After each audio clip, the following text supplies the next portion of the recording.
Donc, il y a madame ou monsieur, excusez-moi, donc Ndo Adam du Cheikh Anta Diop du Sénégal. Il y a aussi Ouattara Alama de l'université de Peleforo de Coulibaly, Gon Coulibaly. Il y a aussi Soro Seydou, Kwaku Samuel. Il y a aussi Fatine Had Trabolsi de la Tunisie. Donc, je vous souhaite tous et ainsi qu'aux autres présents la bienvenue à cette session. Donc, les communications que nous allons écouter interrogent chacune à leur manière différentes thématiques et des enjeux majeurs liés aux langues, l'éducation, aux dynamiques territoriales, aux ressources, ainsi qu'aux formes contemporaines de construction identitaire en Afrique.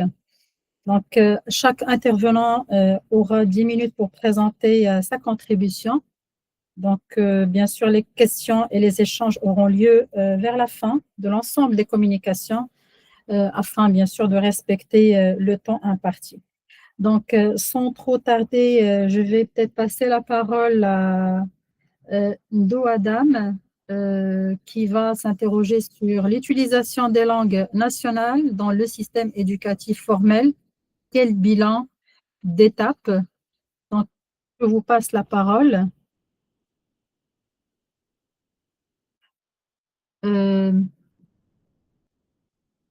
Ndo Adam, il est là?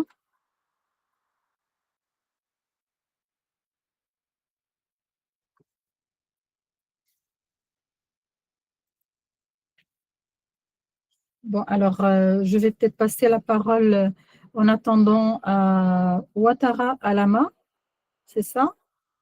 De l'Université Pelefaro de Konkoli-Bali, qui va présenter sa présentation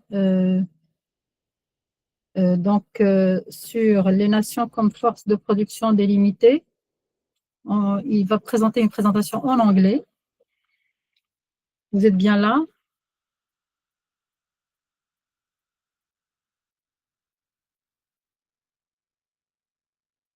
Bon. Docteur Ouattara Alama, je pense qu'il est là. Il est bien Il est là? connecté. Docteur Ouattara, votre Vous micro avez la est- parole. Vous avez la parole, Monsieur Ouattara.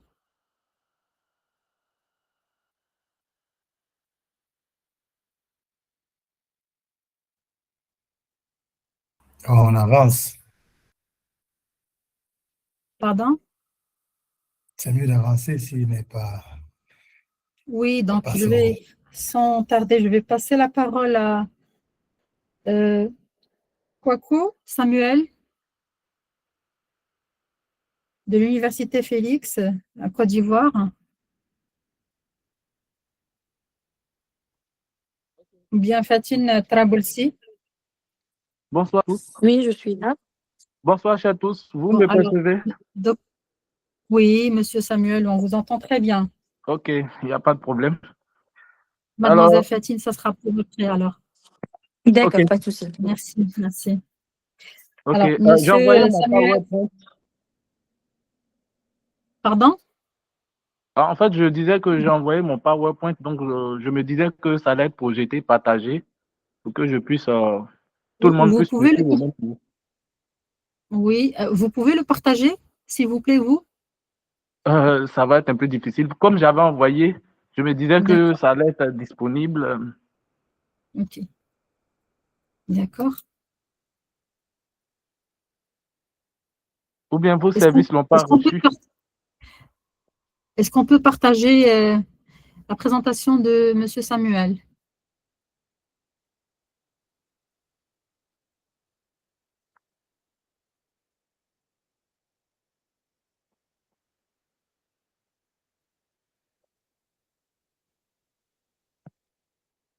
Est-ce que vous voyez mon écran? Oui, Il peut oui, oui, commencer. oui, on voit très bien. Ok, il Vous n'y a pas pouvez de problème. commencer, Un Monsieur mot de Samuel. PowerPoint, s'il vous plaît. Mot de PowerPoint, s'il vous plaît. mode PowerPoint. Oui, il peut donc, arrêter, hein, on puisse voir. on le télécharge là.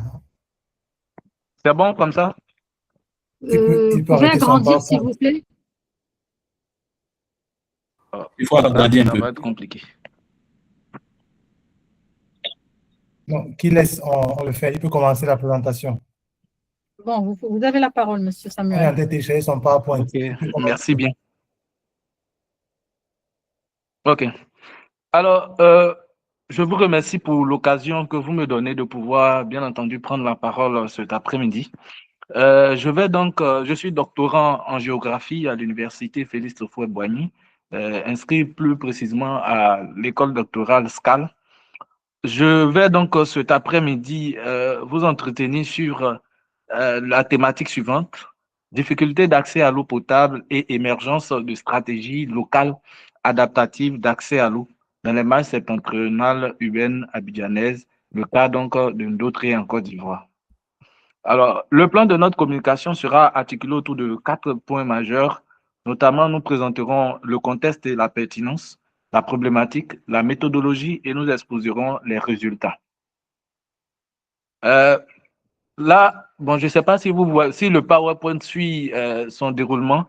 J'ai donc donné la localisation, présenté la localisation de notre zone d'étude par rapport, bien entendu, au district autonome d'Abidjan, pour que ensemble on puisse voir que nous avons Ndautré est un front d'urbanisation qui entraîne un front d'urbanisation dynamique qui ne cesse de s'étendre et qui donc soulève des enjeux globaux au niveau donc de la gestion hydraulique. Alors, au niveau du contexte et de la pertinence, il faut donc retenir que malgré la proximité et les investissements massifs donc dans le district d'Abidjan, le développement donc du quartier septentrional de Ndautré accuse un retard à l'image donc d'autres quartiers, bien entendu, du district d'Abidjan auquel il appartient. Et donc, ce retard se manifeste spécifiquement par un retard au service urbain de base hydrique.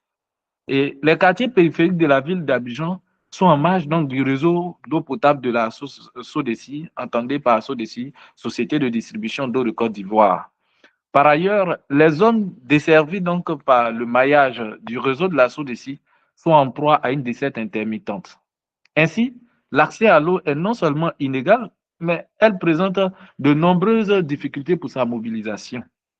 L'inaccessibilité donc à cette ressource précieuse et vitale dans les secteurs et quartiers non desservis motive des alternatives de ravitaillement ou de compensation à l'eau potable à partir donc de diverses sources hydriques. D'autres engendre donc l'émergence de plusieurs solutions alternatives. Pourtant, d'autres se trouvent dans une aire qui bénéficie d'un cadre urbanisé avec des investissements étatiques. L'accès aux services de base d'eau potable devrait obéir aux normes de la modernité. Toutefois, d'autres connaissent une croissance sans que les infrastructures hydrauliques ne suivent même le même rythme. Au regard donc de ces constats que nous venons de relever, plusieurs questions s'imposent. Quelles sont donc les logiques qui guident la mise en place des stratégies adaptatives? Quel est le mode de fonctionnement des outils adaptatifs d'accès à l'eau potable? Quelles sont les conditions d'accès des ménages aux services adaptatifs d'accès à l'eau potable? L'objectif général de cette étude est d'évaluer les stratégies hydriques de résilience des ménages aux problèmes d'accès à l'eau potable en périphérie urbaine abidjanaise en Ndautré.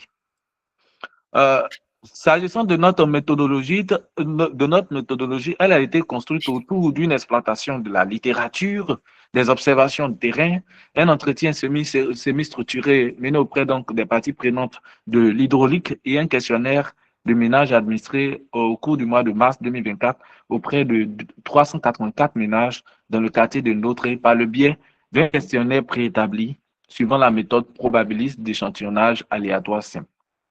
Au terme donc de la collecte, les données ont subi une analyse puis un traitement afin de dégager les grandes tendances. Cette approche nous a permis donc de cerner au mieux les solutions émergentes palliatives aux problèmes hydriques. Concernant les résultats, nous en avons 3 grands majeurs que nous présenterons successivement. Le premier, c'est que Ndautré est un quartier aux logiques d'accès à l'eau contrariée. Pourquoi? Parce que d'abord, Ndautré a un service public d'eau qui est inconstant. Le concessionnaire d'eau potable, donc la SODECI, présente un déploiement encore ségrégatif spatialement. De plus, les sous-quartiers qui bénéficient du maillage du réseau hydrique sont en proie à une desserte intermittente. Cette réalité du service public hydrique entraîne de fréquentes coupures dans une logique de rationnement. Là, le deuxième point, c'est que le service public est difficilement accessible, de sorte que les ménages sont jalonnés entre veille hydrique et le réveil hydrique. Et c'est quoi la veille hydrique? Qu'est-ce que dans notre travail de recherche, nous avons appelé la veille hydrique? C'est en fait une pratique qui consiste donc à veiller ou bien à maintenir des heures de sommeil assez tard dans la nuit pour espérer recevoir de l'eau dans les robinets à domicile par le service public hydrique. Alors, cette pratique-là perturbe quelque peu le sommeil à cause des nombreux réveils qu'il faut s'imposer ou bien de l'éveil qu'il faut s'imposer pour vérifier de la disponibilité de l'eau potable au robinet. Alors, comme le graphique ci-dessous le présente, on a près de 53% de nos enquêtés qui révèlent donc qu'ils pratiquent la veille hydrique constamment, c'est-à-dire de jour en jour. C'est une pratique qu'ils font pour pouvoir, bien entendu, faire face donc aux problèmes d'eau. Nous avons également la deuxième réalité du service public qui est le réveil hydrique. Alors, le réveil matinal hydrique, c'est une pratique donc, qui consiste à se réveiller très tôt le matin, en général vers 4h30, 5h, pour espérer être ravitaillé en eau. Et cette pratique est utilisée pour recevoir de l'eau du concessionnaire. Toutefois, il peut arriver que lorsque le réseau du concessionnaire est défaillant, que le ménage ait recours donc aux sources extérieures, mais là encore, ça sera encore un réveil hydrique puisque ça sera.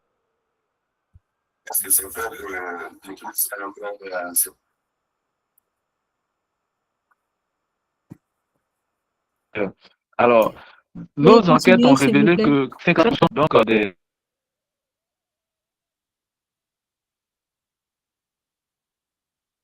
la chose, c'est qu'on a une perception majoritairement péjorative du service public. La perception du niveau de... Je peux continuer? Oui, allez-y, je vous en prie. OK.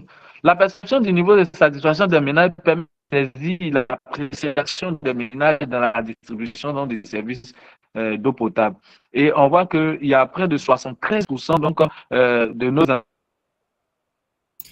Monsieur Samuel, apparemment, vous avez un problème de son. Parce que ça coupe. La qualité, la quantité. Le deuxième point, le deuxième résultat, c'est que d'autres éteints quartiers aux stratégies de résilience hydrique au dysfonctionnement du service public. Ainsi, nous voyons d'autres éteints aux pratiques d'approvisionnement données par des solutions alternatives. Alors, ainsi que le présente le tableau 1 tel que nous l'avons résumé, synthétisé, nous voyons que près de plus de 80%, 70 à 80% de nos enquêtés, donc on recourt au forage puis ça veut dire que les 80% de nos enquêtés sont plus portés vers les solutions alternatives que vers le réseau du concessionnaire qui reste même le réseau principal. Donc, les quelques moyens alternatifs qui foisonnent dans l'espace sont le forage. Si vous suivez le PowerPoint, si bien sûr elle passe, vous verrez que j'ai mis donc une photo, un cliché où on a une vue d'un forage qui se trouve en périphérie urbaine à Ndotré, qui constitue une innovation locale. Toutefois, elle est coûteuse. Donc, puisqu'elle est coûteuse parce qu'elle requiert une certaine technicité, alors il y a un coût d'accès qui va donc être facturé donc aux populations. On a également la deuxième alternative qui est le puits traditionnel. Lui, il est beaucoup moins coûteux. C'est une alternative qui est répandue et plus accessible par rapport donc au forage. Et puis, autre chose, c'est que les eaux pluviales qui constituent des eaux... Monsieur Samuel, il vous reste 2 minutes, s'il vous plaît. 2 minutes, ok, je vais finir. Les eaux pluviales qui constituent des ressources sporadiques sont utiles dans les foyers à tel point que plus de 80% donc, de nos enquêtés l'utilisent. Et encore, il y a ce qu'on va appeler le stockage de l'eau du forage et des puits qui constitue une pratique de résilience hydrique des ménages. Et puis, dernière chose au niveau des solutions alternatives, c'est qu'il y a un accès par piquage sur les conduites du service public d'eau potable. Pour finir, le troisième résultat que je vais synthétiser rapidement, c'est que d'autres éteints quartiers aux conditions d'accès aux solutions alternatives hydriquement relativement homogènes. Donc, on a une offre tarifaire homogène, on a des surcoûts qui sont engendrés par le ravitaillement vers le domicile, et puis une corvée d'eau qui est imposée aux ménages à faible revenu. On va donc conclure pour dire que les difficultés d'approvisionnement en eau dans le quartier de Notre ont engendré un foisonnement de solutions alternatives hydriques. Ces solutions alternatives obéissent à une logique de micro-entrepreneuriat pour les acteurs hors concessionnaires, une résilience pour les ménages à Notre. Merci pour votre attention. Merci beaucoup, Monsieur Samuel. Donc, vous avez essayé, à travers votre communication, d'analyser les stratégies hydriques de résilience mises en place par les ménages de Ndotré, en périphérie du nord d'Abidjan, donc face aux difficultés d'accès à l'eau potable. Donc, C'est ça. vous remercie pour votre présentation. Ok. Et je passe la parole à Fatine Traboulsi. Vous êtes là? Donc, Bonsoir, oui, je suis toujours là. bonsoir, oui, bon, donc qui nous vient de la faculté des Beaux-Arts de Tunis, en Tunisie, et qui va s'interroger sur l'espace comme mémoire, le design d'espace africain entre patrimoine, résilience, réinvention identitaire. Mademoiselle Fatine, vous avez la parole. Merci de m'avoir cédé la parole. Est-ce que c'est possible de me partager ma présentation? D'accord. Merci. On peut partager la présentation de Fatine, Trat, s'il vous plaît? Nous ne l'avons pas.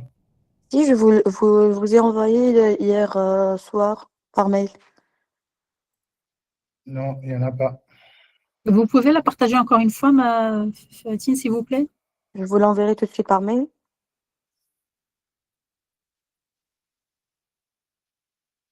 Ah oui, c'est bon. Le nom C'est bon? n'était pas le même. D'accord. Voilà. Je C'était l'ai fait un téléchargé. traduit, j'ai mis fait un trade. Oui, c'est ça. C'est bon donc? Je suis en train de la télécharger. D'accord. Vous pouvez. C'est presque bon. Donc,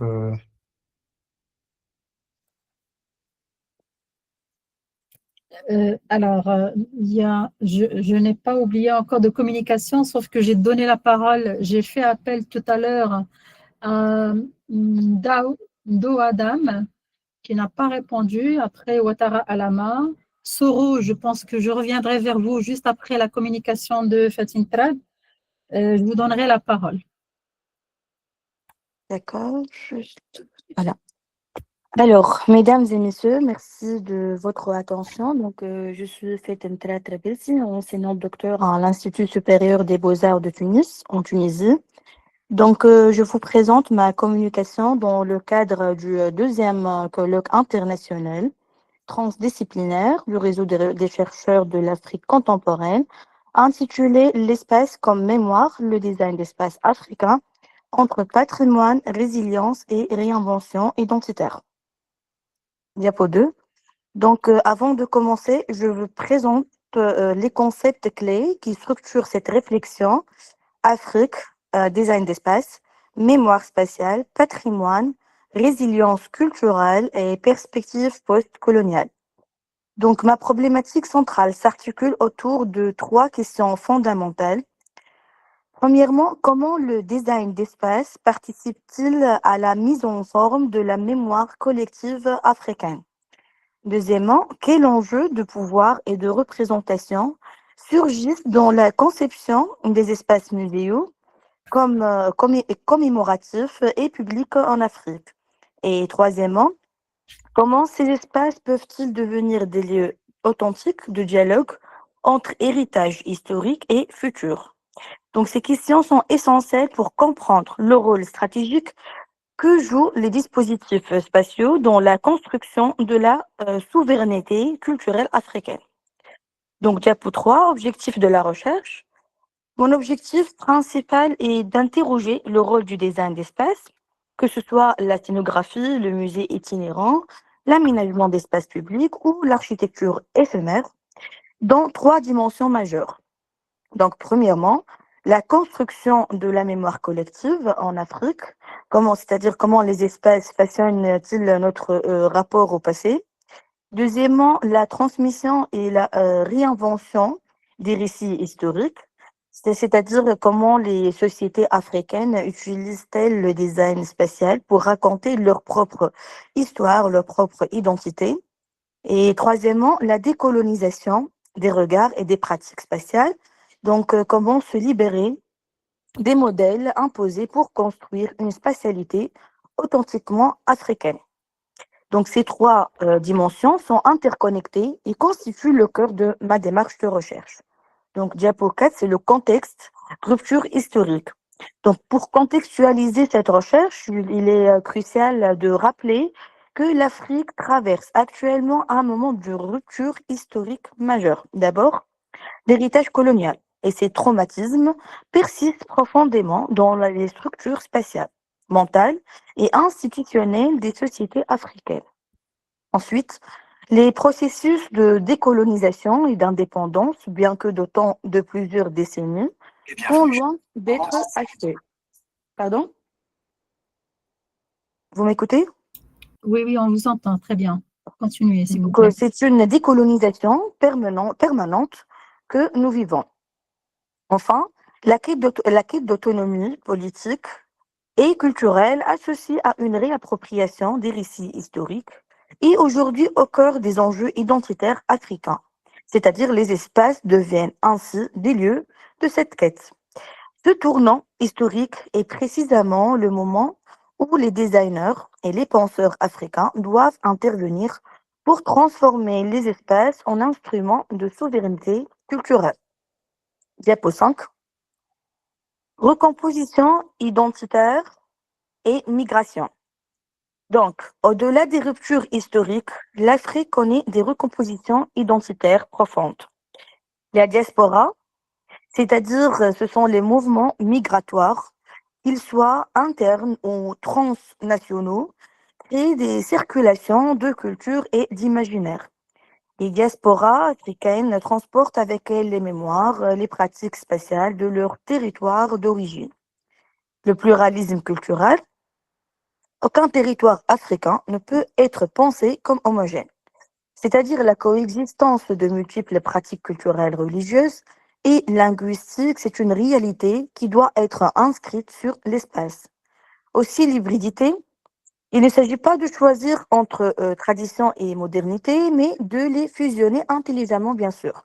Donc l'espace doit refléter cette hybridité créative comme force de résilience.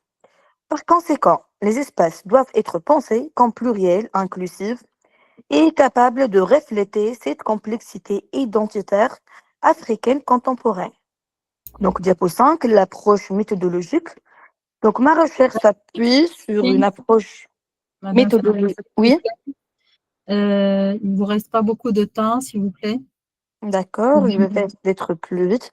Donc, ma recherche s'appuie sur une approche méthodologique, qualitative et croisée, combinant trois volets. Donc, l'analyse d'études de cas, ensuite l'analyse sémiotique et perspective, c'est-à-dire comment l'organisation spatiale, la circulation, la lumière, les objets communiquent-ils des sens. Et enfin, une mobilisation de cadres théoriques solides comme Pierre Nora ou la notion de lieu de mémoire. Donc, diapo 7. Je vais faire une petite analyse pour quelques études de cas. Comme le premier dispositif spatial, ce sont les musées itinérants, les musées mobiles. Où on parle de la mobilité, l'accessibilité territoriale, le dialogue direct avec les communautés.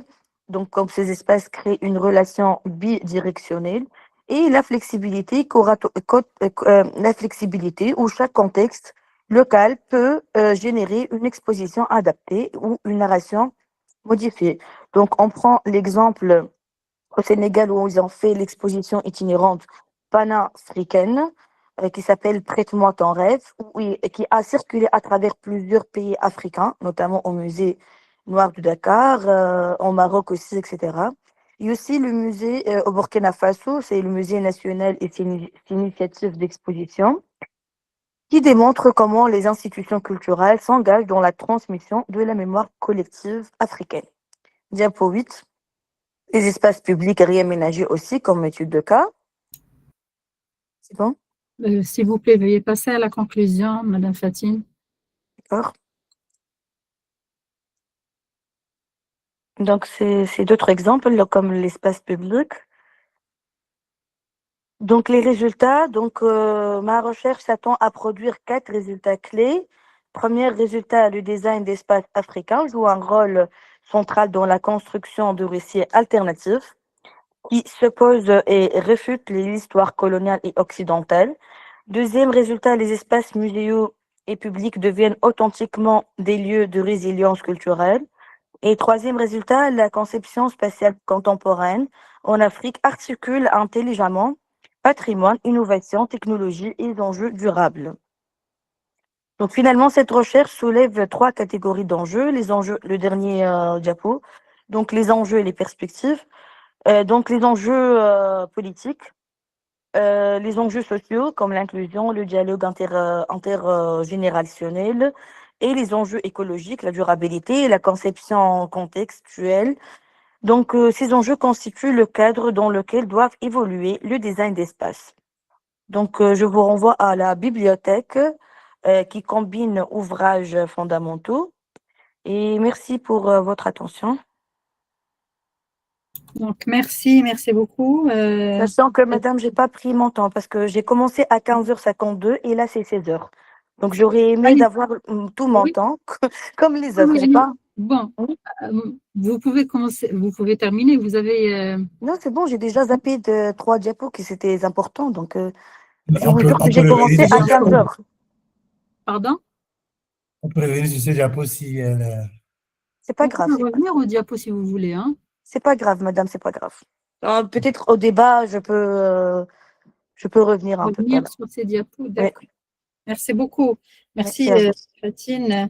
Donc, votre communication interroge le rôle du design d'espace en Afrique dans la construction et la transmission de la mémoire collective à travers l'analyse de dispositifs spatiaux contemporains. Donc, vous essayez de montrer comment les espaces muséaux et publics deviennent des lieux de résilience culturelle, de décolonisation et des regards et des réappropriations des récits historiques, donc tout en articulant bien sûr le patrimoine, innovation et durabilité. Donc, je vous remercie beaucoup, Madame Fatine.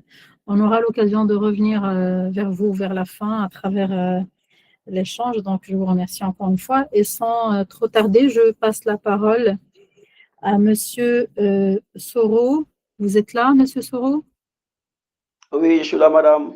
Donc, Monsieur Soro, qui nous vient de l'université de Pelefeo, Grand Coulibaly, et qui va s'interroger sur les dynamiques climatiques et aléas naturels Korogo, une analyse des instabilités du milieu. Donc, je vous passe la parole. Vous avez 10 minutes pour présenter votre communication. Merci beaucoup, madame. J'avais aussi envoyé le PowerPoint, s'il peut être projeté. Oui. On peut partager la... Oui, on va partager, mais il faut bien rappeler aux collègues que, quel que soit le colloque, c'est en cas d'urgence que les organisateurs partagent les Tout à fait, PowerPoints. tout à fait, exactement. C'est juste compliqué de par partager indulgence. les PowerPoints pour les collègues toute la journée. C'est quand même une, oui, c'est quand même Voilà, une charge qui prend beaucoup une de temps, charge. beaucoup d'efforts. Hein. Si Voilà, c'est possible de partager vos présentations, ça serait idéal. Oui, donc je télécharge, collègue, juste un petit rappel pour les prochaines fois parce que on aura Oui. beaucoup de... J'ai bien compris. Merci aussi au comité d'organisation pour les efforts déployés. Hein. Ok, je suis en train de télécharger. Je l'ai. Donc, je partage. Et je crois que c'est bon. Merci beaucoup. Hein.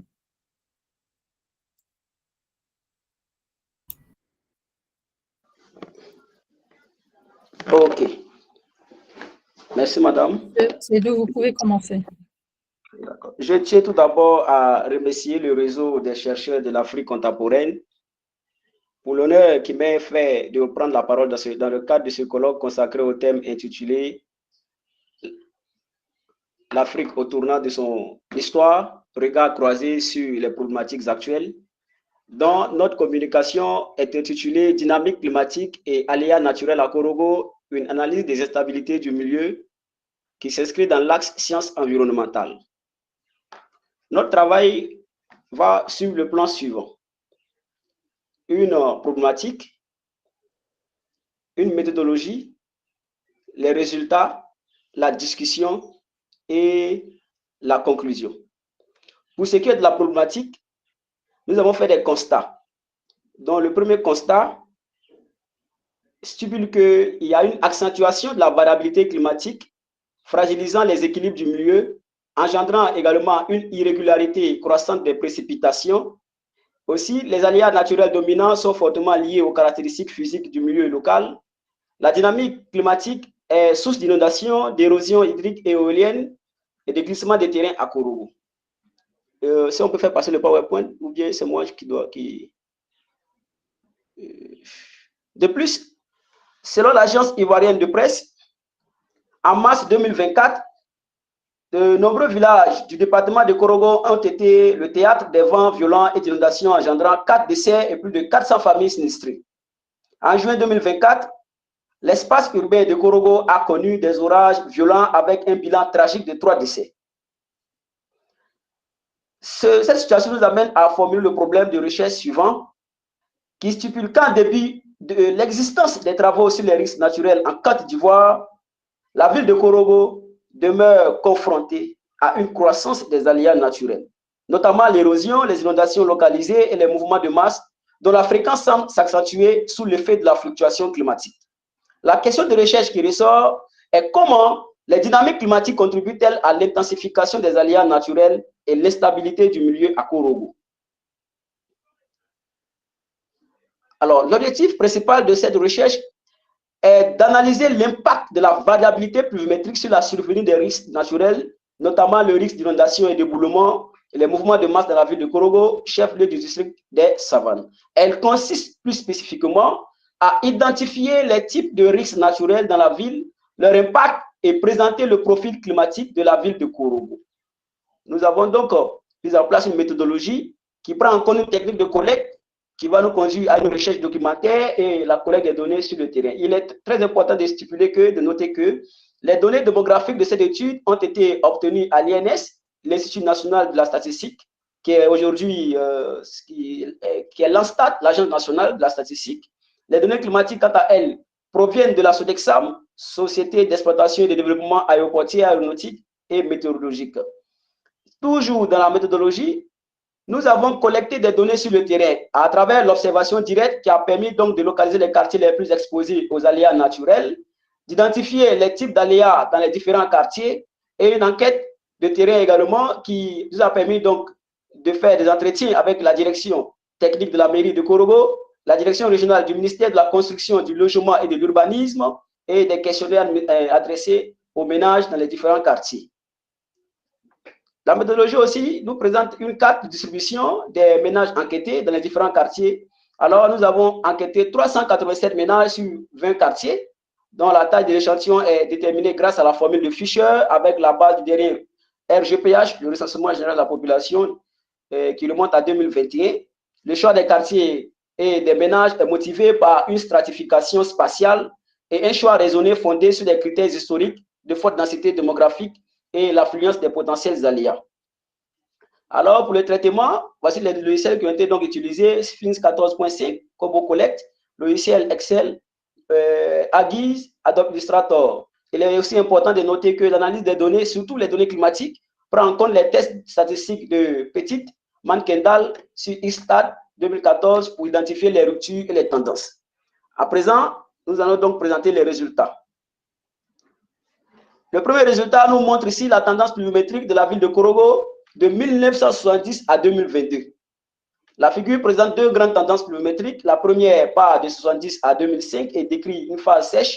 La seconde, quant à elle, part de 2006 à 2022, montrant une tendance dite humide. La courbe de tendance Y 0,03x moins 60.154 décrit une équation de coefficient directeur positif. Cela montre que ces dernières années, la pluviométrie est à la hausse. Toujours avec les résultats, on a un réseau hydrographique qui est très dense à Korogo. Donc, cette figure présente le réseau hydrographique de la ville de Korogo, qui est traversé par des vallées d'une direction sensiblement ouest-est. Il s'agit notamment de la vallée de Nacho Kobadara, qui se trouve bien sûr dans le quartier de Nacho Kobadara, de la rivière Etiologo et de la vallée de Tegere aussi, qui traverse bien sûr la ville. La proximité avec ces vallées constitue un risque d'inondation. En fait, ces vallées représentent des lieux d'évacuation des ordures ménagères pour certains riverains.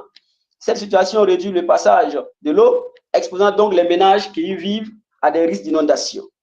La figure qui suit aussi présente le cadre physique, notamment le relief de la ville de Korogo. La topographie du relief de Korogo est variée. Variée traduit une alternance de zones basses et de zones plus élevées. Cette information est très essentielle pour la planification urbaine, la gestion des risques naturels. Le relief de la ville de Korogo est faiblement accidenté en général, caractérisé par des plaines légèrement ondulées et des plateaux. Donc, avec la légende, vous avez les altitudes en mètres, donc qui partent de 314 mètres à 555. On a aussi des hauteurs isolées, appelées collines ou Inselbeck, qui émergent du paysage de la ville. On a le mont Korogo qui domine la ville et constitue un repère géographique important. Alors, toujours au niveau des résultats, nous avons une fréquence des risques naturels selon la population. À travers le questionnaire administré, les résultats montrent ici que la majorité des enquêtés, soit 81,65%, considèrent que les risques naturels sont fréquents dans la ville de Korogo. Ce chiffre élevé témoigne d'une telle exposition, d'une réelle exposition de la population aux aléas naturels tels que les inondations, les sécheresses ou encore l'érosion. Cette perception dominante souligne une vulnérabilité accrue de la ville face au changement climatique et à l'urbanisation non maîtrisée. La figure suivante présente les zones marquées par les risques naturels. Alors, elle a été obtenue par l'analyse, par l'observation directe. Les quartiers de Korogo sont touchés par différents types de risques. À travers la légende, on a 3 types de risques: l'érosion, l'inondation, les glissements de terrain. Ces risques sont représentés sous forme de diagrammes circulaires colorés, superposés pour chaque quartier enquêté, permettant donc de comparer visuellement l'intensité de chaque phénomène. Maintenant, il faut aussi souligner qu'il y a des risques qui existent en saison sèche. Et pour la saison sèche, pratiquement dans toute la ville de Korogo, nous avons la sécheresse, nous avons aussi les vents secs. Aussi, il y a l'érosion éolienne. Et puis, les quartiers qui sont installés à côté des élévations terrestres, on connaît aussi des glissements de terrain. Les risques retrouvés en saison pluvieuse, pour la figure 7, nous avons aussi l'inondation, l'érosion, les glissements de terrain. Mais tous ces risques-là aussi n'ont pas pu empêcher, ont favorisé les catastrophes naturelles représentées par la figure 8. Vous avez des quartiers ayant enregistré des catastrophes naturelles.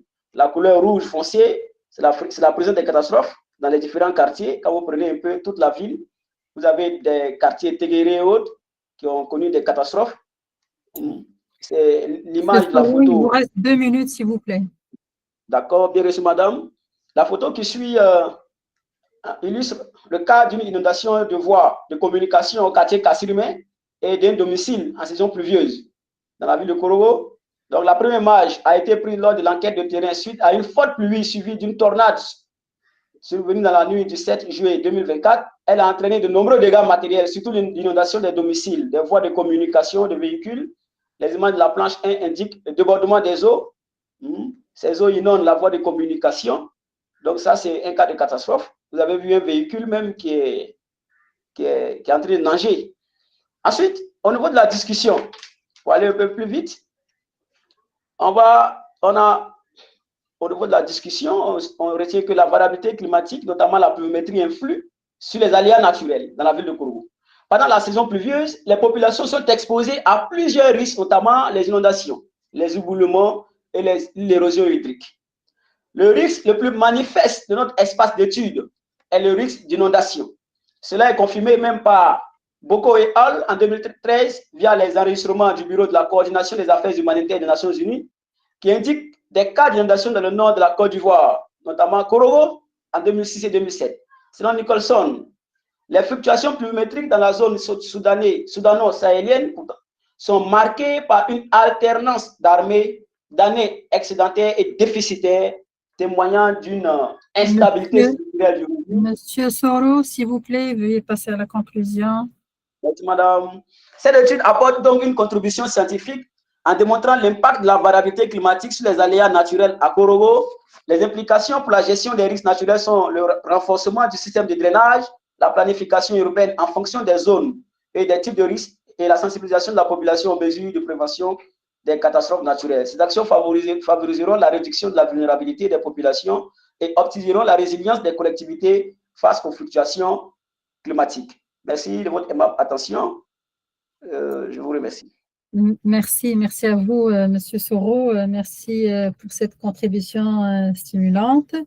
Donc, à travers votre communication, vous avez essayé d'analyser l'impact de la variabilité climatique sur les risques d'inondation, d'érosion et d'éboulement dans la ville de Korogo à partir d'enquêtes de terrain et d'analyses spatiales et pluviométriques. Donc, votre communication met en évidence la vulnérabilité des quartiers de bas-fonds en période de forte pluie. Et donc, vous avez souligné aussi la nécessité stratégique de prévention pour une meilleure gestion des risques naturels. Donc, merci pour cet éclairage. Merci, madame. Et, merci à vous. Merci. Sans trop tarder, je vais peut-être passer la parole à Monsieur Ouattara. Monsieur Ouattara, vous êtes là? Oui, madame, je suis là.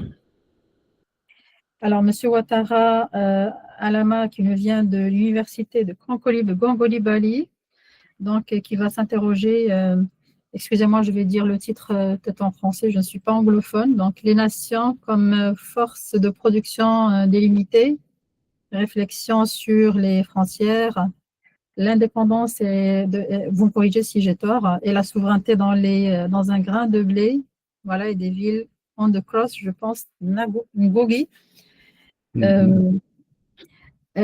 sans trop s'accaparer la parole, donc je vous passe, c'est à vous, allez-y. D'accord. Merci bien, madame. Je m'excuse pour tout à l'heure, j'avais un souci avec la connexion. Et donc, pour aller vite, la communication, en principe, j'avais prévu la faire en anglais, mais bon, vu que tous les collègues sont pratiquement francophones et que je souhaiterais vraiment bénéficier de leur suggestion après, j'ai donc décidé de finalement la faire en français. D'accord, merci. Et il y a une légère modification, c'est plutôt les États-nations comme force de production délimitée. Voilà. C'est noté, d'accord. OK. Donc, pour cette présentation, nous procédons d'abord à une définition des concepts clés, la motivation, l'expression de la motivation de ce travail de recherche, notre objectif est aux hypothèses, au cadre théorique, la structure de l'étude, les résultats et la conclusion. Donc, pour ce qui concerne ce travail de recherche, il faut comprendre par la notion de force de production, c'est une notion que nous empruntons au marxisme, c'est que c'est l'ensemble des moyens, voilà, que ceux-ci soient matériels, physiques ou intellectuels, qui permettent aux acteurs de participer aux activités de production. Et dans le cadre de ce travail, nous appréhendons l'indépendance comme la sortie d'un contrôle extérieur, c'est-à-dire la libération d'une domination ou d'une déclaration d'autonomie. Et aussi la notion de souveraineté que nous appréhendons comme l'autorité suprême d'un État pour gouverner son territoire et ses habitants,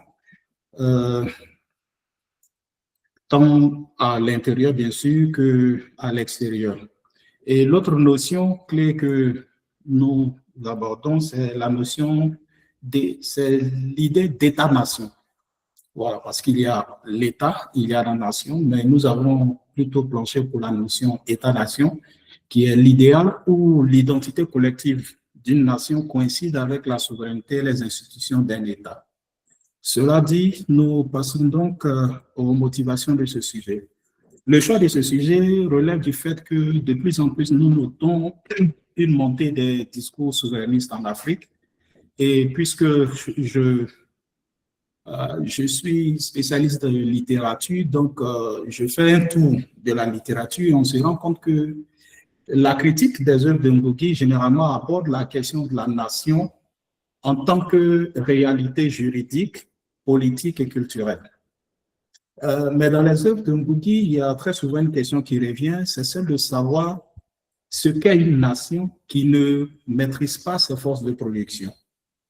C'est dans ce sens-là donc que nous avons voulu aller au-delà des définitions politiques, culturelles et juridiques de la nation pour la considérer comme une force de production délimitée, d'où l'idée de frontières. Et donc, quand nous parlons de force de production délimitée, nous pensons à un champ social organisé autour de ceux qui contrôlent la terre, le travail et le capital.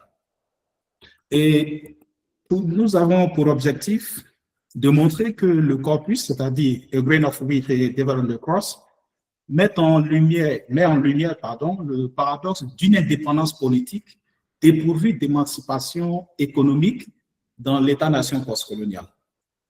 Et comme hypothèse, nous avançons l'idée que les frontières coloniales, dans ces œuvres-là, constituent un instrument de délimitation de forces de production et de domination. La seconde hypothèse, elle stipule que le contrôle des forces de production fonde la dynamique de la lutte pour l'indépendance et la souveraineté dans le corpus. Et dans la conduite de ce travail, nous nous sommes donc appuyés sur la théorie du marxisme postcolonial. C'est une théorie qui combine l'analyse marxiste des rapports de classe et du capitalisme avec une attention aux héritages coloniaux, à la race, à la culture et à la subalternité. Donc, cela dit, notre travail sera articulé en 3 parties. La première partie que nous avons intitulée le Kenya, de la frontière coloniale à l'économie de la domination. Et dans cette partie, nous abordons donc la notion de Kenya dans les romans étudiés comme un toponyme qui, dans le contexte postcolonial et colonial, se réfère à la délimitation d'un espace regorgeant de ressources humaines et naturelles. Et de là, cette partie va montrer que dans cet espace-là, cet espace est une force de production dont le contrôle par la puissance coloniale prive le colonisé de son statut de propriétaire terrien légitime. Et ironiquement, c'est cette force de production, par là je parle donc de la nation kenyane, qui est délimitée par le colon, qui va plus tard devenir la nation pour laquelle les colonisés vont se battre et obtenir leur indépendance. L'indépendance ici a une implication, c'est celle de la liberté, la capacité de disposer de toutes les ressources et de les utiliser pour le bien collectif des colonisés. Et dans la deuxième partie du travail, nous nous intéressons à la notion d'indépendance et au paradoxe de la souveraineté. Cette seconde partie analyse la gouvernance de l'État-nation après l'indépendance. Et dans le corpus, cette période est marquée par une désillusion généralisée des idéaux qui soutenaient la lutte anticoloniale. La mainmise des multinationales sur les ressources, combinée à la responsabilité des classes dirigeantes et de l'élite, que l'on peut qualifier, entre guillemets, de comprador, va aboutir à la perte de la souveraineté et donc à la continuité du contrôle des ressources par les puissances étrangères. Ce qui produit chez les personnages étudiés un sentiment de ce que Obi Bawa a appelé un homeliness, c'est-à-dire un non chez soi. Ils sont chez eux, dans leur propre pays, mais vu qu'ils n'ont aucun contrôle sur les moyens de production, ils ont donc l'impression d'être étrangers à la maison. La troisième partie de ce travail va aborder l'État-nation comme un site de résistance et de réinvention. Et dans cette partie, on note que le véritable État-nation, au-delà des formes politiques, juridiques et culturelles, se fonde dans le corpus sur une réappropriation et une distribution équitable des moyens de production. Et c'est en cela que les romans étudiés vont mettre en scène des figures qui vont incarner la dignité retrouvée des travailleurs et des paysans qui résistent à l'exploitation capitaliste extérieure, ainsi qu'à la possibilité de réinventer la nation par la solidarité et la lutte collective. Alors, au sorti donc de ce travail, nous aboutissons donc aux résultats suivants. En premier lieu, nous disons que les frontières tracées par les puissances coloniales ne sont pas de simples lignes administratives. Elles organisent l'accès aux ressources, hiérarchisent les populations et produisent de l'altérité. En second lieu, le travail nous a permis de comprendre que l'indépendance politique peut masquer la continuité des rapports économiques coloniaux lorsque l'élite conserve le contrôle des moyens de production, et cela va aboutir bien sûr à ce qu'on va plutôt étudier comme le néocolonialisme. Et en troisième lieu, Ngugi wa Thiong'o, dans ses deux ouvrages, va montrer à la fois la trahison possible des promesses de la libération et les formes de résistance qui réinventent la nation par la réappropriation collective des forces productives. Et tous ces éléments-là nous amènent donc à conclure en disant qu'en soulignant la tension entre souveraineté symbolique et assujettissement matériel, Ngugi wa Thiong'o, dans ce roman, expose la fragilité du projet national lorsque la libération économique demeure inaccomplie. Et cette réflexion nous invite donc à repenser l'indépendance comme un processus qui est multidimensionnel, exigeant à la fois autonomie politique et transformation économique afin de rompre avec les héritages persistants de l'exploitation coloniale. Donc, sur ce, je suis au terme de ma communication et merci. Je vous remercie de votre attention. Merci, Monsieur Ouattara.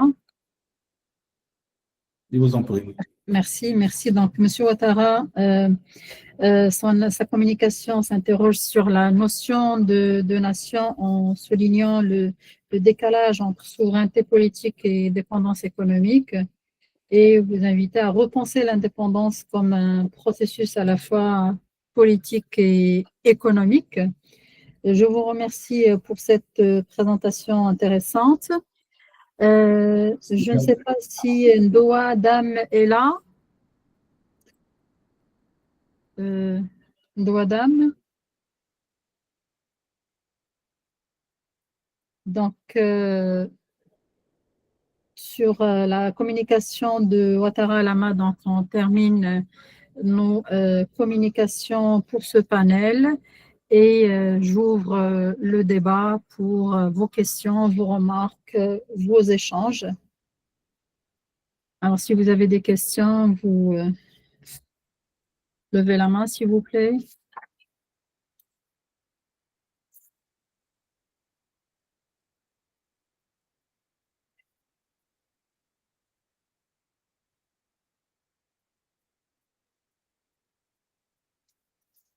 Si vous avez des remarques, oui.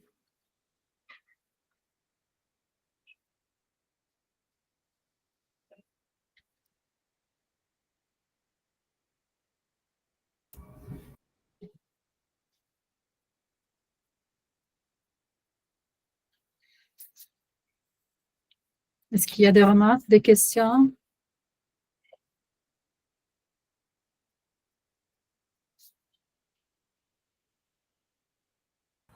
Cela suppose que tout a été très clair, certainement. Tout a été clair. Apparemment, tout est clair. Tout est bien dit.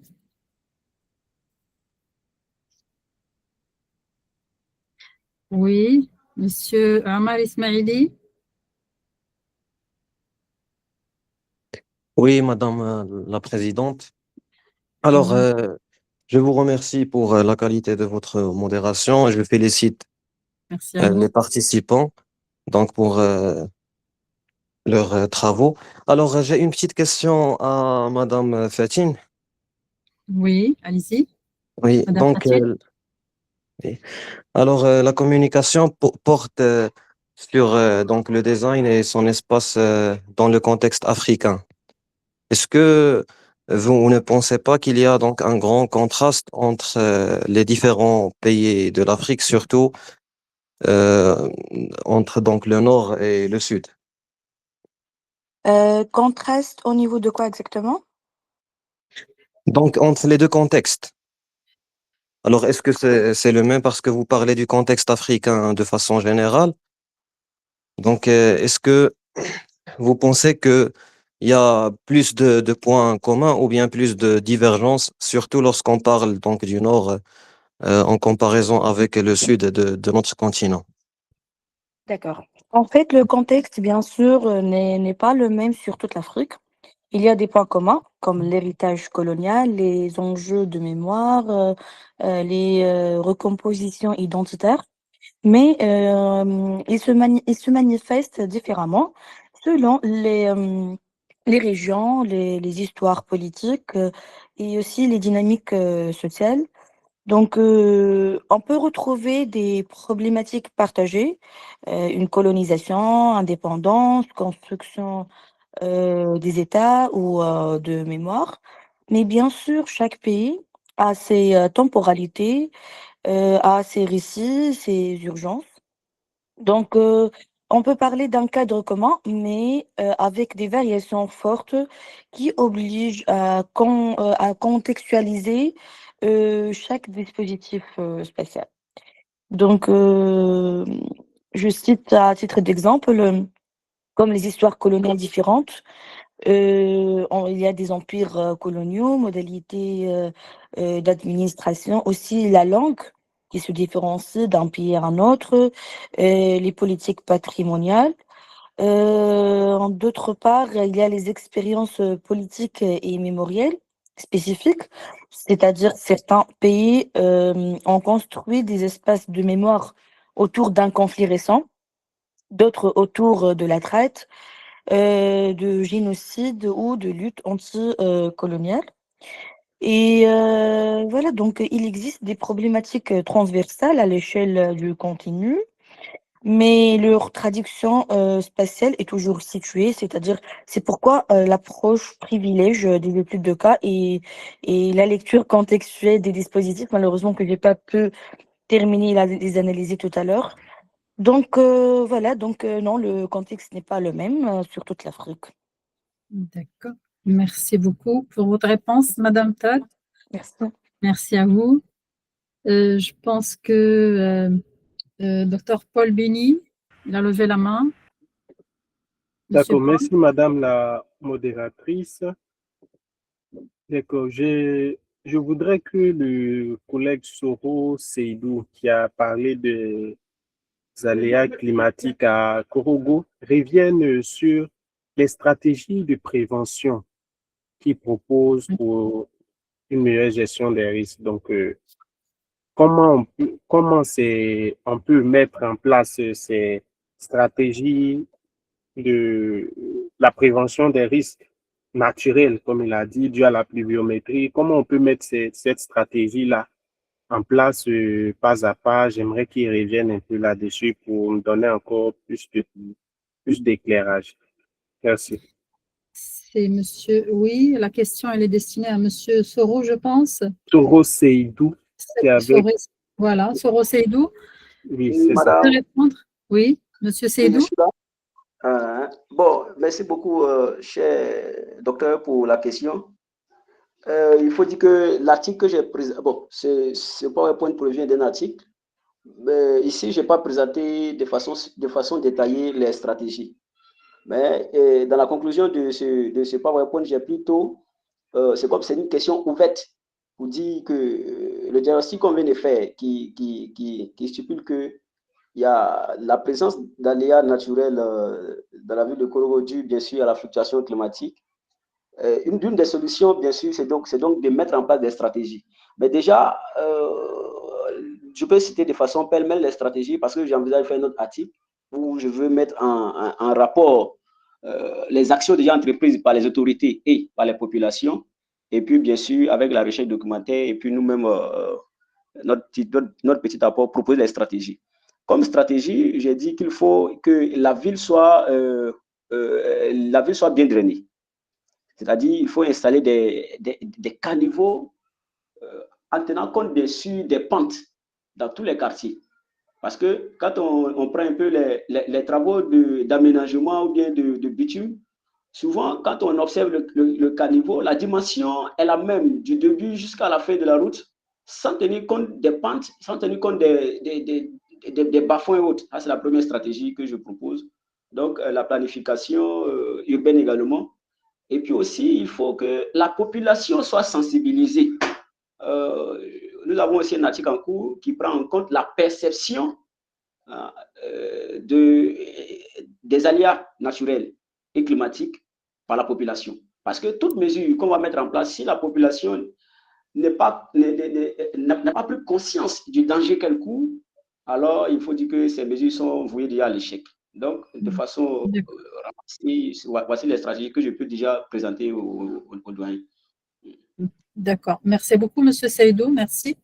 Merci pour votre réponse. Je pense que Monsieur Alama Ouattara, il a une réflexion aussi. Monsieur Ouattara. Bon, excusez-moi, j'ai eu un souci. Au moment où Dr Seydou Soro passait son PowerPoint, j'avais un souci avec le son. Je n'ai pas saisi, mais en regardant les cartes, je me suis rendu compte qu'il a parlé de saison sèche, mais en même temps, pendant la saison sèche, sur la carte, il était mentionné glissement de terrain, si je ne me trompe pas.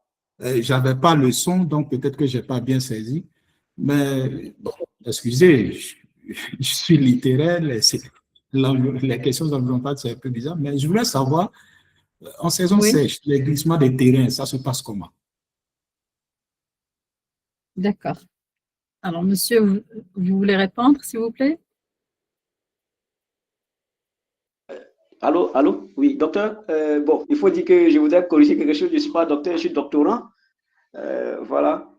Effectivement, le docteur a raison. En saison sèche, il y a des risques naturels, parmi lesquels nous avons cité le vent sec, la sécheresse, l'érosion éolienne, le glissement des terrains. Le glissement des terrains, il faut dire que ça se manifeste déjà dans les quartiers dont les habitations sont situées très proches des élévations terrestres. C'est l'érosion hydrique, c'est-à-dire en saison pluvieuse, qui prépare déjà cela. Et en saison sèche, la visibilité ici, je veux dire quoi, la manifestation est encore plus visible avec le vent. Là, c'est le vent qui agit sur ces matériaux-là. Donc, peut-être qu'on n'a pas les glissements de masse, peut-être pas l'éboulement, mais on a quand même des chutes de certaines roches. Quand on a un quartier ici à Korogo, on appelle le mont Korogo, il y a des gens qui ont construit jusqu'à coller au mont. Et donc, souvent, quand on a fait le terrain, ces enquêteurs ont admis que souvent, il y a des blocs qui chutent. Et ici, on a encore le quartier Makori. On a constaté que des gens aussi ont construit très proche de l'élévation des terres. Et on a vu même une catastrophe à ce niveau-là, en saison sèche. Donc, dû au relâchement de quelques roches. Mais en saison sèche, c'est surtout le vent. Le vent, et le nord est réputé avec son vent sec, l'harmattan. Donc, voici un peu ce que je peux dire au docteur par rapport à cette question. Merci. Merci beaucoup, Monsieur Seydou. Merci pour cette réponse. Je pense que Monsieur Abdoulaye, il a levé la main. Vous avez une question, Monsieur Abdoulaye Soro? Oui, j'ai une question pour Monsieur Soro Seydou. Au niveau de l'inondation à Korogo, est-ce que vous avez pris en compte la mauvaise urbanisation et puis la rigidité du sol? Concernant la mauvaise urbanisation, par exemple, on a le barrage de Koko qui est situé en plein centre-ville. Et généralement, vous verrez que toutes les inondations tournent autour de ce barrage. Maintenant, au niveau de la rigidité, par exemple, au niveau du Burkina, souvent on a des inondations. Est-ce que ce ne serait pas souvent dû à la rigidité du sol?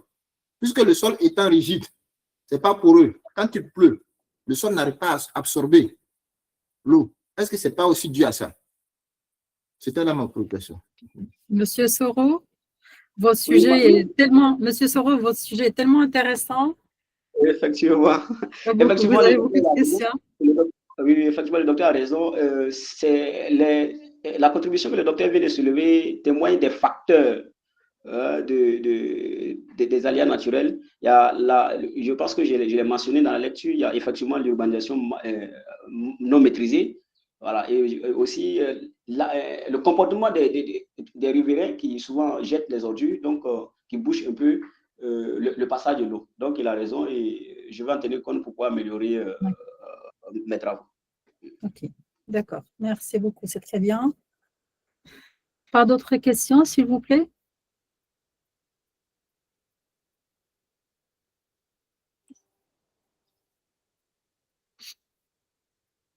Alors, je pense que merci. Donc, je pense que avec cette dernière question, nous arrivons vers la fin de notre panel. Donc, je tiens à remercier encore une fois l'ensemble des intervenants pour la qualité et la richesse de vos communications.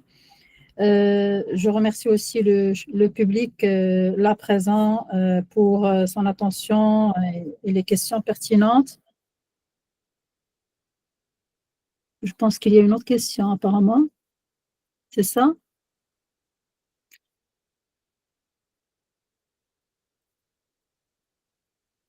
C'est bon. Donc, nous arrivons au terme de ce panel, donc, qui constitue le dernier panel de ce colloque.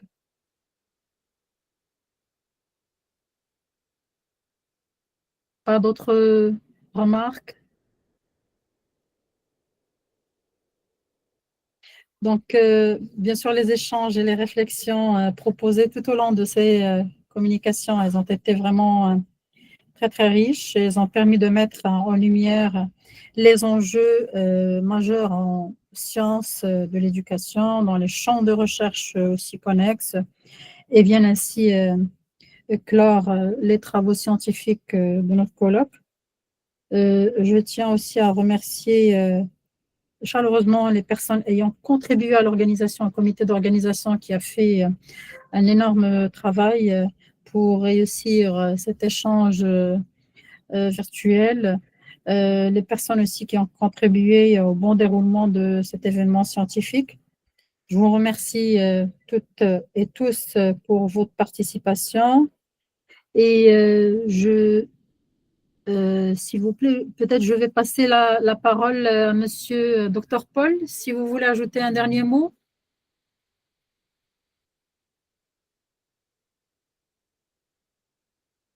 D'accord. Merci, merci, chers collègues. Merci d'avoir modéré ce panel de main de maître. Et Merci à vous. nous tenons à remercier encore une fois tous les participants à ce colloque. C'est vrai, il a été organisé dans un laps de temps très court, mais nous avons pu constater votre engouement et c'est un engouement sans précédent pour la recherche scientifique, pour l'avancée de la science, le Merci développement aussi de l'Afrique. Dr Voilà. Paul. Pour... Merci surtout à vous pour ce que vous avez fait, l'effort déployé ainsi que vos collègues. D'accord, vraiment merci. Merci à vous. Merci d'avoir participé. Je pense que ça n'aurait pas été possible sans votre concours. Et nous tenons là, au nom du réseau à vous traduire tous nos remerciements. Donc, avant de passer la parole au président pour le mot de fin, donc pour un petit bilan de la journée, donc, nous avons eu dans le premier panel, nous avons eu 4 communications et les 4 communicants étaient bien présents. Donc, ce premier panel s'est déroulé entre 9h de Paris et 10h30, c'est-à-dire 8h en temps universel et 9h30 avec 4 communications et tous les communicants étaient bel et bien présents, ils ont répondu présent à l'appel. Pour le deuxième panel qui s'est déroulé à la suite, nous avons eu, il était prévu 4 communications aussi. Malheureusement, nous avons déploré 2 absents. Et donc, pour ce deuxième panel, nous avons eu 2 communications. À la suite du deuxième panel, nous avons fait une pause de 1 heure du temps et nous avons repris autour de midi en temps universel avec 4 communications dans le panel 3 et dont 3 panélistes étaient présents et un panéliste absent. Pour le 4e panel, avec 4 participants, tous les 4 participants étaient bel et bien présents, ce qui est louable. Et le 5e et dernier panel, avec 5 communications prévues, nous déplorons une absence. Donc, au total, ce sont, si mes comptes sont bons, ce sont 5 absences que nous avons eues. Donc, 5 absences sur un total de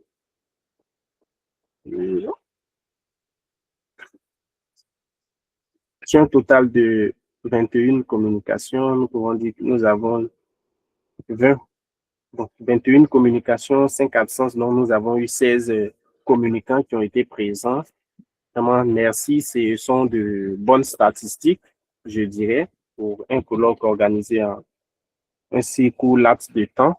Et nous vous remercions pour vos différentes contributions qui ont permis d'enrichir la recherche en Afrique. Merci d'avoir accepté de vulgariser vos travaux pour donner la possibilité aux autres chercheurs de partager avec vous ce moment scientifique.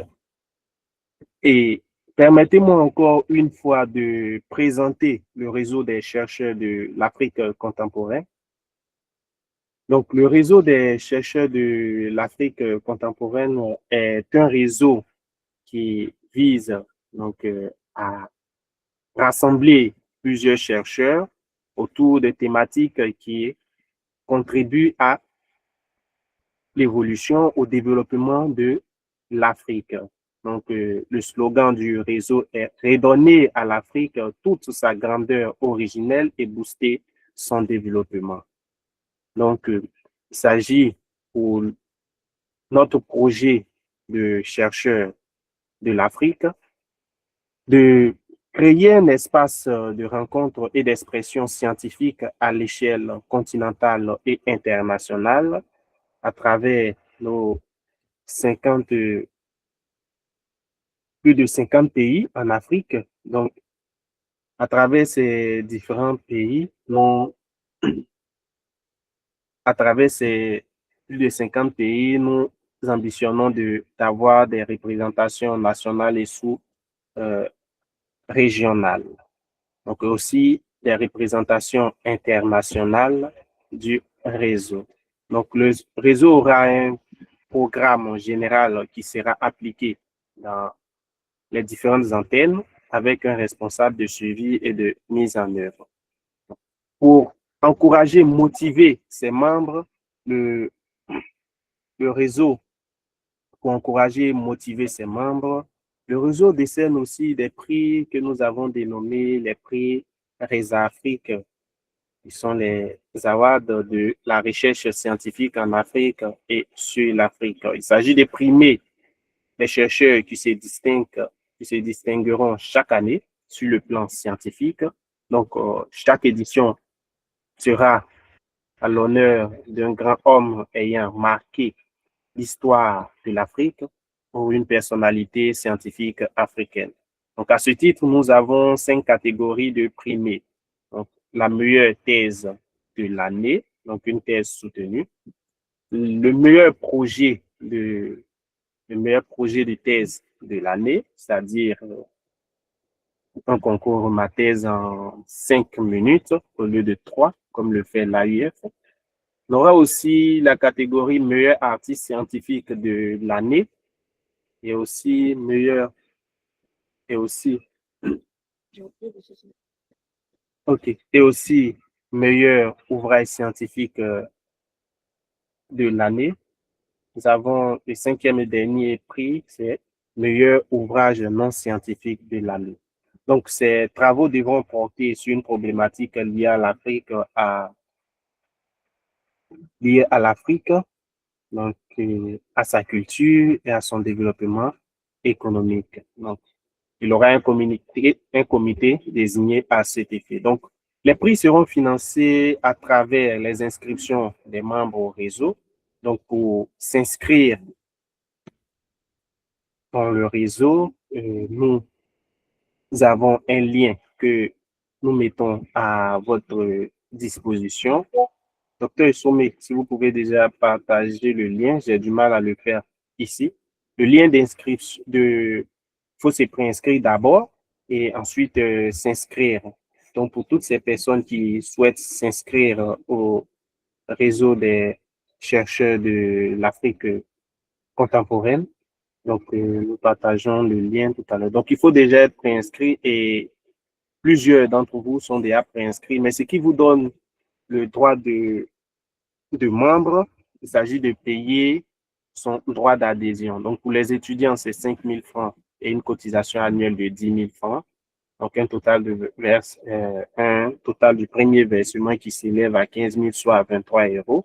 Pour les autres catégories, c'est-à-dire enseignants-chercheurs indépendants et enseignants-chercheurs, donc une inscription qui s'élève à 10 000 francs et une cotisation annuelle de 15 000 francs CFA.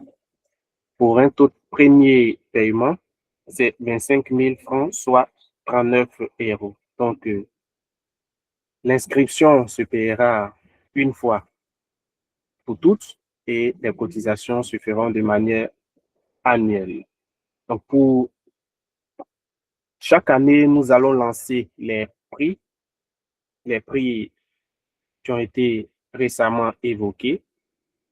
Pour cette année, les prix seront, on dira pour l'année 2025, les prix seront bientôt ouverts. Les candidatures aux différents prix seront bientôt ouvertes et nous vous invitons à vous inscrire pour pouvoir postuler. Et pour avoir le droit de postuler, il faut être bien sûr membre du réseau. Donc, encore merci pour vos différentes contributions et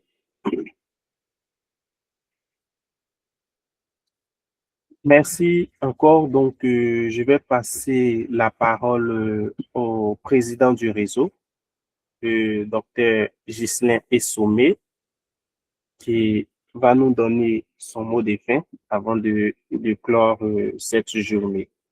Docteur Essomé, vous avez la parole. Merci, cher docteur.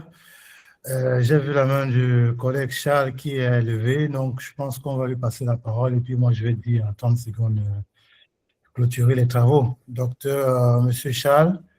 D'accord, merci beaucoup, monsieur le président. Merci infiniment, monsieur le président.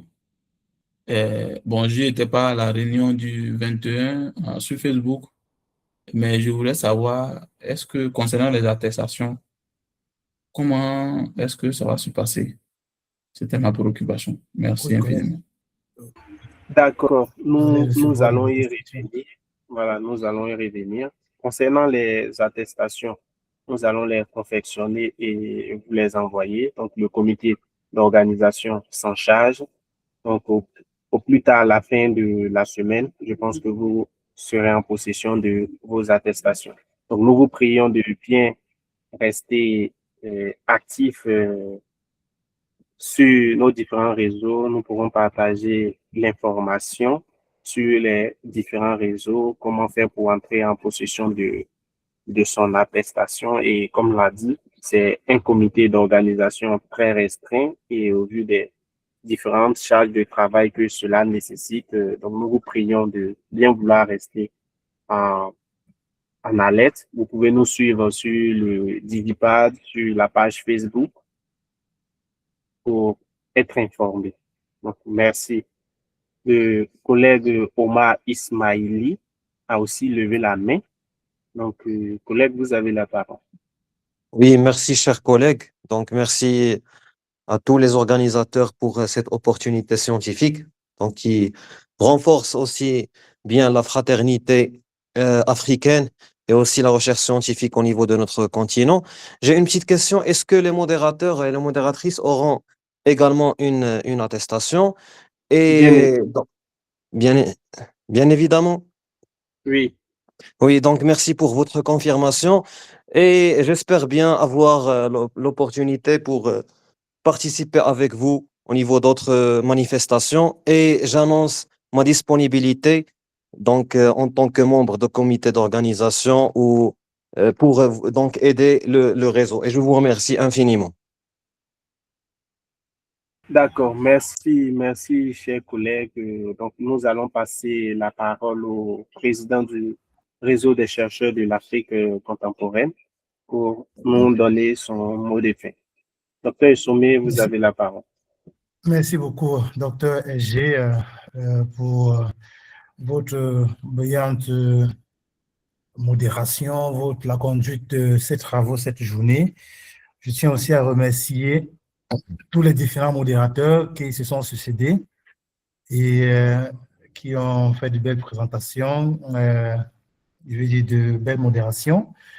Et je tiens à exprimer en dernier lieu un standing ovation à tous ces participants, malgré le temps court qui a été donné pour ce colloque, qui ont fait de très belles présentations. J'ai été très agréablement surpris de la profondeur, la qualité même des présentations. Je vous remercie grandement, vous informant que nous avons déjà diffusé les 4 premiers panels sur notre deuxième YouTube, parce qu'on a un premier YouTube qui a toutes les autres manifestations. Vous les retrouvez, vous retrouvez tous les liens sur notre Digipad.